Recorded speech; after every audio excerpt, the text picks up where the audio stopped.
In this tutorial, I'm going to show you how to make these actually quite simple, but I think very stylish oven mitts. I'm going to put all of the measurements and the materials for everything that you need in the description box underneath the video. So have a quick read through of everything that you need, and then we'll get sewing. So these are all of my ingredients. So the main part of the oven glove, I'm going to use this. I'd recommend using cotton. This is a quilting weight of cotton. And again, all the measurements are in the description below, but that's the 30 by 8 inch piece. And I've got 2 of those. The glove bits at the end, well, I'm going to have those in a contrasting fabric. So I've cut 4 pieces, each measuring 8 inches square, and then I've got an 8-inch template, which is a ball, and that's what's going to curve the edges of my oven gloves. This is bias binding. Now I'm using shop bought bias binding for this one, but if you want to make your own, that's entirely up to you. I do have another video on how to make bias binding if you have a look on my site. And this is what I'm using for wadding. Now wadding is entirely up to you. This is a Bosal heat reflective wadding. Do read your manufacturer's instructions, because the Bosal one particularly says that if you're going to come into direct contact with something hot, like you would do in the oven, to use 2 layers, but this is entirely up to you. So you can either use heat reflective or maybe an 80-20 or a cotton wadding. So you decide what you want to use. That's entirely up to you. Personally, I wouldn't use a polyester, but this kind of thing is ideal. So I'm just using 1 strip for the center. And then I've got my 2 squares which are going to go on top of the pockets at each end. So let's get making it. So the first thing we need to do is to round off the edges. So let's take my long pieces, and I'm going to do these all together. So right sides together.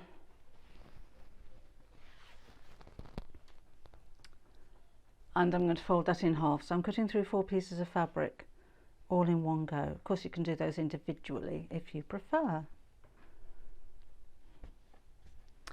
Let's take my template and pen. Just line those up so they're sitting perfectly together. And then I'm simply going to draw around my template and cut out the shape.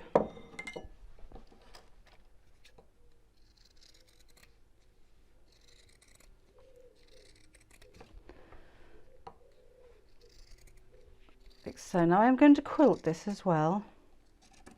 I'm not going to quilt the pocket pieces, I'm just going to quilt the main piece here. So the next thing I'm going to do those in a second, is to pop this on top of my wadding, which I can hold in place with a little bit of basting spray.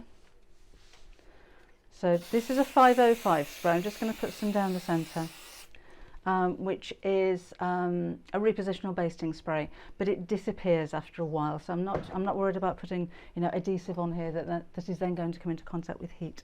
It will disappear after a short while. It's not permanent. So let's pop that on top of here.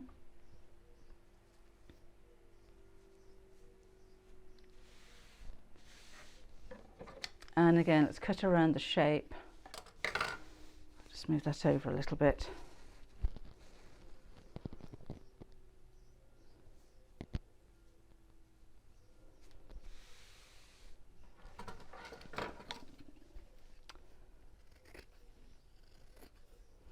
Right, so we'll do this on both ends, and then we'll repeat this with the pocket sections before we start to quilt.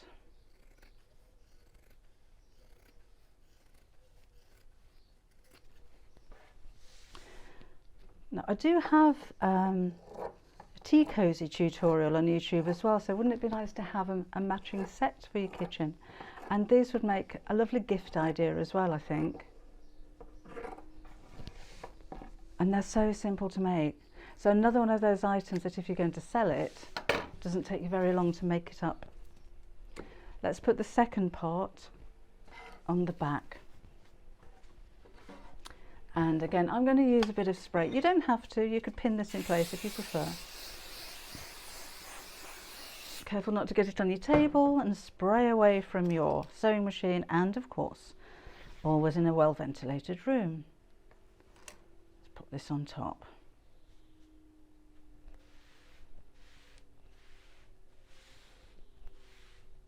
And I'll do the same with the glove parts. So again, let's trim off the ends to make them round.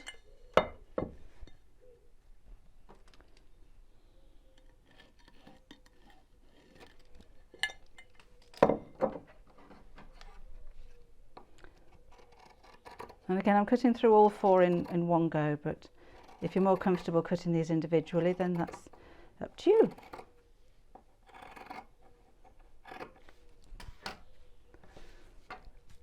And these go each side of the wadding, just in the same way as we did before.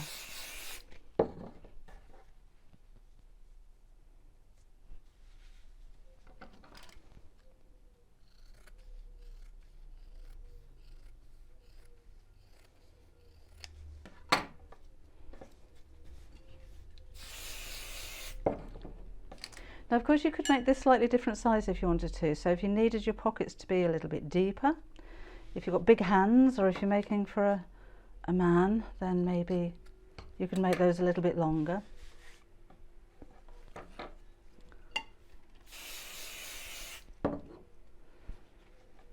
So again, just pop this on the top and use it as a template to cut out the wadding.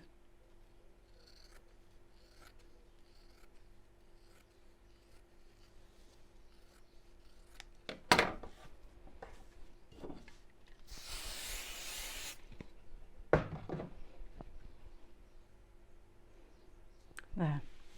Now I'm going to add a piece of bias binding just across the straight sides of the pockets here. Now there's a couple of ways you can put your bias binding on. I like to machine sew firstly, then wrap it around and then hand sew, because I find I can make a much neater job of it that way. But if you wanted to machine sew the whole lot, slightly different way of doing it. So if I'm hand sewing, like I'm going to sew this to the right side. Mine are both the same, so that makes it a lot easier. But if you've got a different underside or lining than you have to the top, then this is sewn to the right side, and then fold it over, and then hand sew on the wrong side. If you're going to machine sew, and this is the same if you're going to go all the way around the oven glove, then this is going to be the wrong side. Put your binding on, wrap it over, and then machine sew from the right side, because it's the right side that you're going to see, so you know that it's going to make it nice and neat. So let's just pop this on, pin it if you want to, and we're going to sew along the crease line here with the raw edges together. Now if you want to pop a few pins in that, or clips, that's absolutely fine. You probably find it just as easy not to. And let's just sew straight down the crease mark like this.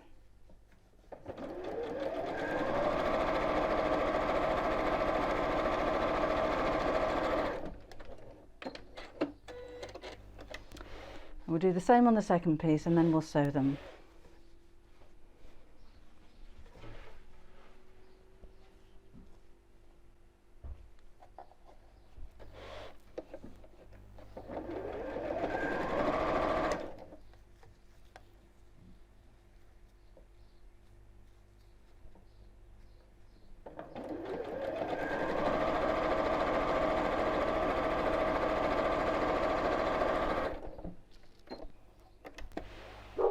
So again, I'm going to wrap the bias binding over the edge. So I think somebody's just walked past the house. Apologies if you can hear my dog barking.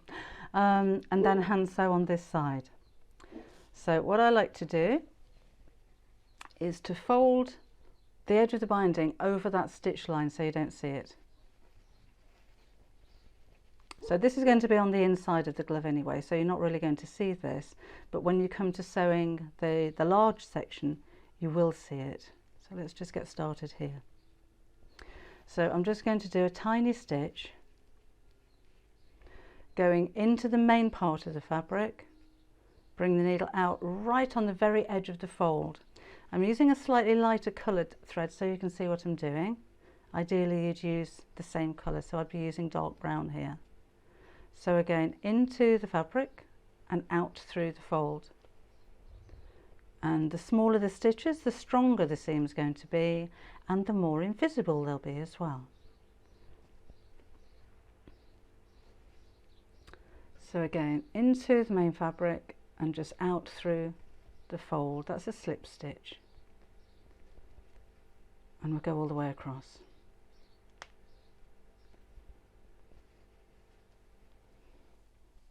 So those are the pockets finished. So let's just trim off the binding, which was a little bit too long.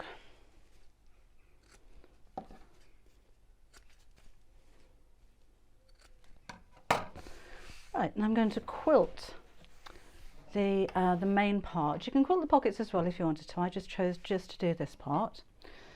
So I'm going to take my ruler. I like to start in the centre. So I'm just going to put a little crease so I know where that is. And I'm going to make 2" or 5 centimetre apart diagonal lines. You can do this in any way that you like. So let's look at the 45-degree line on my ruler, and I'm going to line that up with the centre part here and draw a line. Now I'm using a friction pen.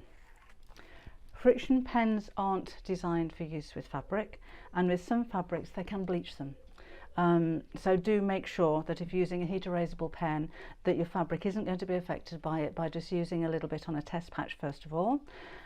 Otherwise you can use a water or an air erasable pen. Don't iron over those because they will become permanent, or a chalk would be fine. Just anything, a chalk pencil is ideal, just something so that you can make a mark and then it'll disappear afterwards.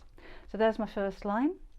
So I'm going to go for the 2" mark, line that up with a line and draw, and we're going to do this all the way across the oven mitts. And I think personally quilting of some sort is ideal, because otherwise you've got quite a long stretch of fabric with nothing to hold the wadding together in the centre. So it doesn't have to be a crosshatch like this. You could do a little bit of stippling, so free motion embroidery, and just kind of squiggle across there, or just straight lines. That's up to you. I'm not worried about this being slightly out either, because I can trim all of that back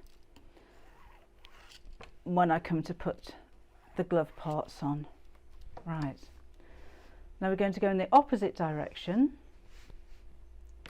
So this time I'm lining up one of the rows of numbers with that centre part again,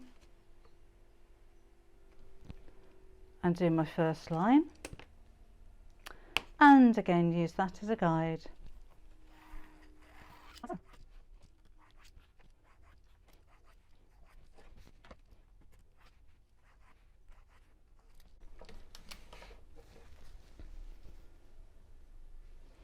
Then I'm going to sew across each one of these lines. Personally, I like to start in the centre, and I'm going to lengthen my stitch a little bit because this isn't a seam, so if I've got a longer stitch I'll be able to stitch quicker, and start to sew.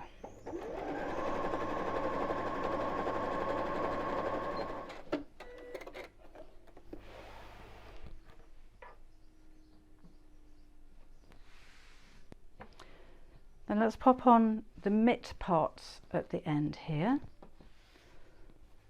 So these are literally just going to sit over each end. We'll have a few clips there to hold that in place. Make sure this is straight.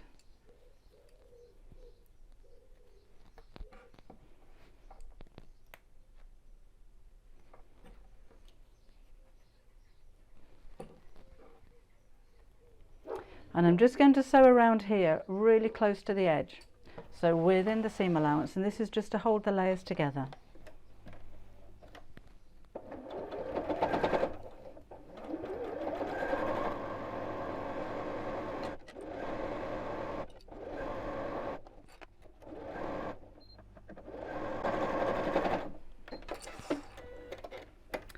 Now at this point, if you've got any extra wadding or fabric, then we can trim that back so it's all the same size. This happens quite a lot when you've got lots of layers of fabric. Sometimes they can just move a little bit, but that's quite easy to just trim that back and make them all the same shape. So that's one end, and let's do the same with the second side here.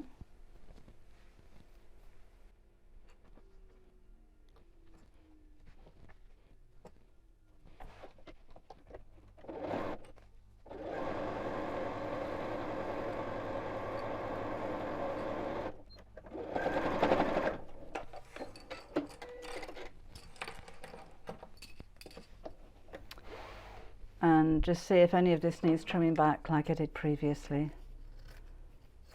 Just a little bit.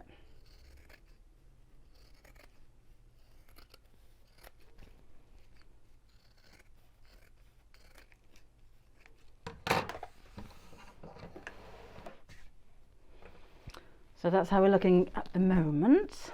Before I put the binding all the way around the edge, I'm just going to make a little loop of it so that I can hang this up. So I'm going to take just a short length of binding, and I'm just going to fold that in half and sew along the side.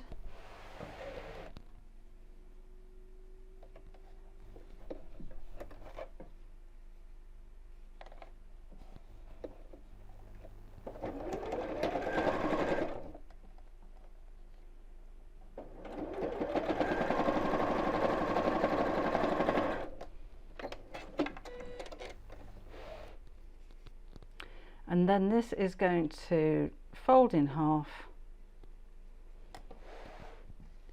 and I'm going to pop that right on the middle section there. So fold this in half, find the middle and pop it facing inwards just here, and we'll just tack or base that in place like so.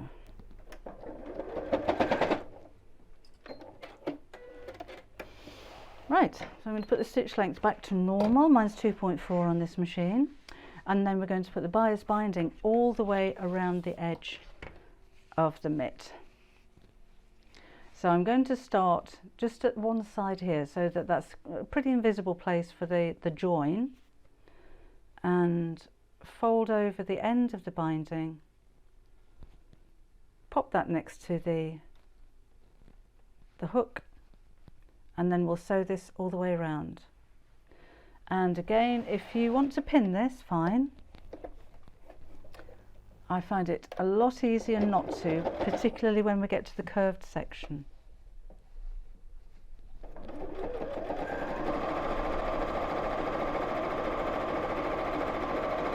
Now bias binding, obviously by its name, is cut on the bias, so it has a little bit of give, which means that when you go around the curve of the glove, you can pull it slightly to make it curve, because if it wasn't cut on the bias, it wouldn't stretch. So you'd have like little puckers and creases as you go around the curve, but don't pull it too tight, because it'll want to gather up.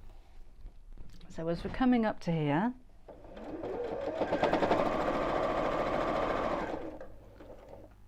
I'm just going to see if I can show that a little bit easier. Kind of match the seam and just pull it slightly as we go around here. Don't pull it a lot, just pull it slightly so that you don't get any gathers in the seam around here. So just keep matching the edges and take it nice and slowly as we go around the curve.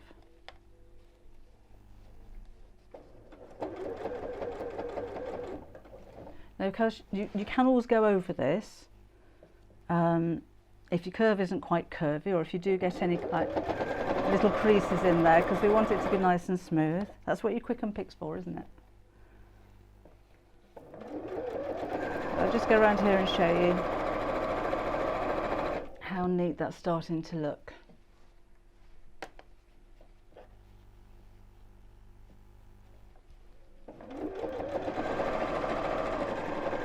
Now when you come back to the end here, we want these two ends to overlap. by about a centimetre or half an inch or so. So I'm going to overlap it now and just trim that back a little bit. And line up the crease mark and make sure that it's in the same place as my first stitches, and that'll make it neat. And then we can wrap the binding over the edge like so. And again, I'm going to hand sew on this side. So this may take a little while, but I think it's worth it. So you can machine sew if you prefer, but personally, I'd rather take the time and have a really neat look on the back. I'm not too good on matching up the stitches on both sides so that they're absolutely perfect. And I kind of like hand sewing. Right, so just like I did before, I like to start with my knot inside. Oops, not inside. Fold this over. And then little slip stitch all the way around. Now this obviously, because on the inside of the pocket you don't see the stitches, so you can afford to make the stitches a little bit longer or looser, but here you are going to see the back of the mitt. And again, particularly if this is a gift or if you're going to sell them, we want these stitches to be really nice and neat. So I have changed the colour of my thread now to the same colour as the binding. Make sure it's the same colour as the binding, not the fabric, and we're just going to stitch all the way around.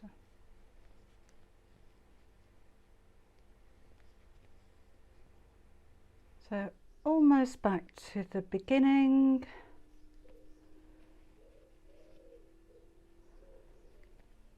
There we go, and I'll just tie a knot at the end of my thread.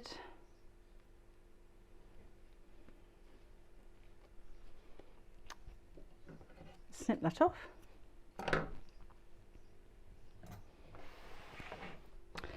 And we're finished.